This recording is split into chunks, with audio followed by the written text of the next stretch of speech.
Ciao a tutti ragazzi e bentornati sul nostro canale. Io sono Andrea e come sempre questo è Curiosando Lanzarote. Bene amici, oggi la seconda parte di Puerto del Carmen, ma mi raccomando rimanete lì perché c'è una brutta notizia per tutti i turisti che verranno qui nei prossimi mesi.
Bene ragazzi, eccoci tornati insieme. Allora, i dati che vi sto per dare si riferiscono al mese di aprile, però sicuramente, anzi, credo proprio che in quest'altro mese che sta per finire e giugno che sta per incominciare, questi dati saranno ancora più alti. Basti pensare che nel 2021, sempre nel mese di aprile, il costo medio tra hotel e appartamenti qui a Lanzarote era di 68,16 euro. E pensate che quest'anno, aprile 2022, il costo medio è aumentato di un 50%. Siamo arrivati a 120,03 euro per notte. Secondo me è un po' esagerato. Questa storia del Covid ha un po' montato la testa a tutti.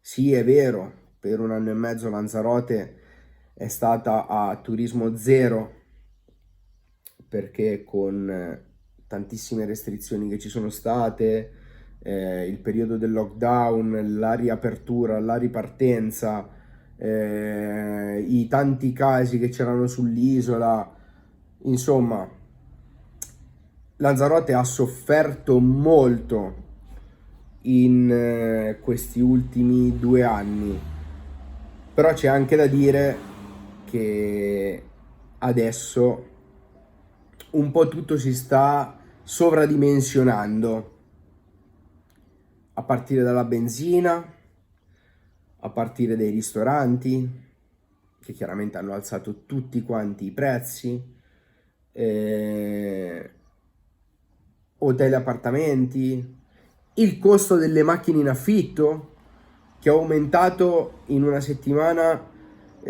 prendendolo economico, è aumentato del 100%, da 70-80 euro che si spendeva prima del Covid a settimana, siamo passati a 150, 160, 170 euro a settimana, il prezzo più basso in assoluto.